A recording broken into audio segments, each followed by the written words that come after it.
YouTube and the internet are changing the way we perceive independent media because it has grown with the consumer and the producer. Hank Green said it best when he talked about it in a video recently. There's an interesting thing that I think Barry Bloomberg said. You don't know who Barry Bloomberg is, but he works with Smosh. There's a space between professional and like what everybody can do, and that's where YouTube fits.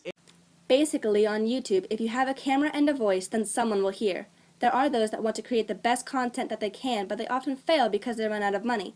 Then there are the YouTubers that sit in front of a computer and simply talk to their audience. Both are forms of independent media, yet one is more complex than the other, and neither is more important. Independent media is any form of media that does not have government or large corporate backers. Sanctuary is a perfect example of an independent media web series that strived to create good entertainment for free to those who wanted it. They had their own website and free content for their viewers.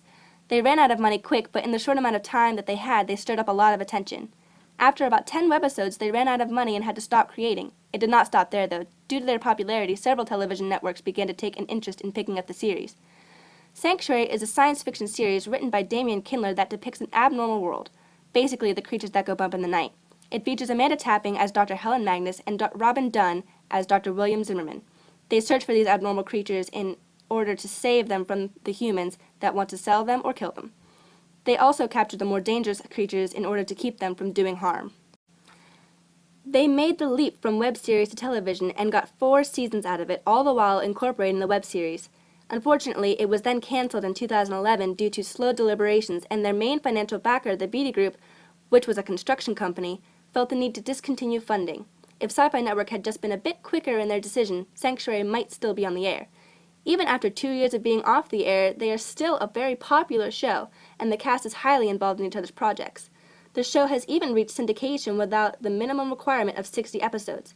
They go to Comic-Con, Dragon Con, Armageddon Con, Vancouver Fan Expo, and much more around the world because their show is viewed in several countries, some of which are the United States, Canada, New Zealand, Australia, the UK, and many, many more.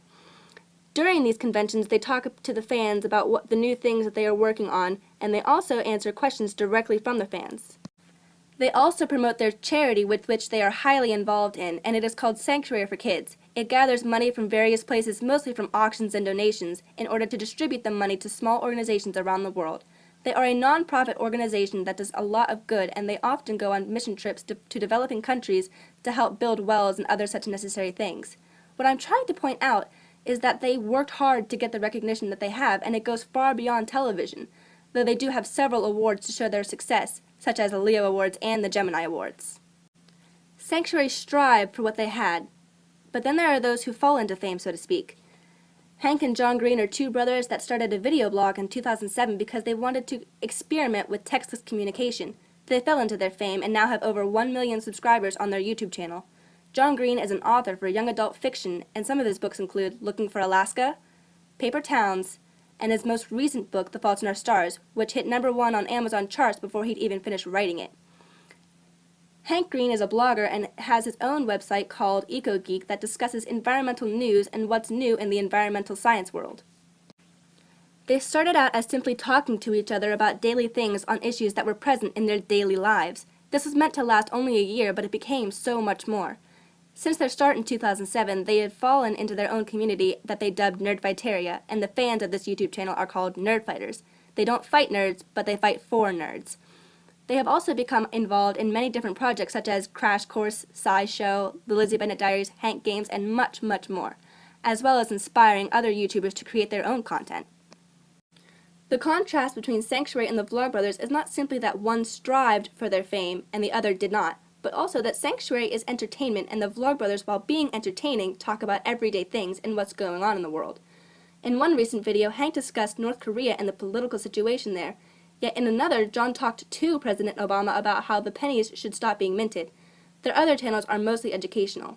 Crash Course is where John educates the audience on literature and history, while Hank does science, chemistry, biology, and ecology. SciShow is basically about the new innovations in the scientific world, and the Lizzie Bennett Diaries are a new adaptation of Jane Austen's Pride and Prejudice put into a web series. They also have several websites, and one of their websites is called divtba.com. It's where you can buy shirts, mugs, and other merchandise pertaining to the Nerdfighter community, as well as other independent musicians, all of which is created in some way by Nerdfighteria. They are very do-it-yourself people. They have also done things as have an album on the Billboard's top 25 list called So Jokes. It was number 22. Their Carnegie Hall performance sold out the 3,000-seat space just in 10 days. On top of all of that, they have also created their own convention for YouTubers called VidCon, where fans of YouTube celebrities can get together with each other and go to panels just like that of Comic-Con and DragonCon. VidCon has been going on for 2 years, and this is going to be the 3rd installment. They have also started a YouTube phenomenon called Project for Awesome, where every December 17th, almost everyone on YouTube creates a video for their favorite charity, and people who watch vote for their favorite one. In the end, there are 5 charities that are chosen, and the money donated to the Project for Awesome gets divided into these 5 charities. They also have a strong tie to kiva.org, where anyone can fund a small business around the world, and as of November 12, 2012, they have loaned over $1 million to small businesses in developing countries using the Kiva Foundation, and it has only grown since. Overall, they are pretty much do-it-yourself people because everything they are involved in, they are hands-on involved in.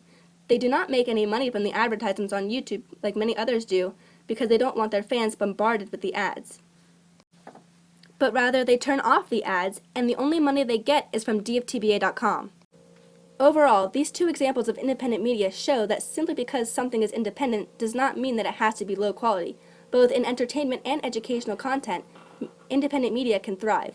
Through the power of the internet, we have the power to change the world, to call attention to societal problems and make change. With people watching over 60 billion videos on YouTube each month and advertising increasing at a steady rate, YouTubers can collect from advertising and make enough money to have making a YouTube channel their full-time job, as many have done. Overall, YouTube is a business, and a thriving one at that. But it also makes great independent content easier to access and to make.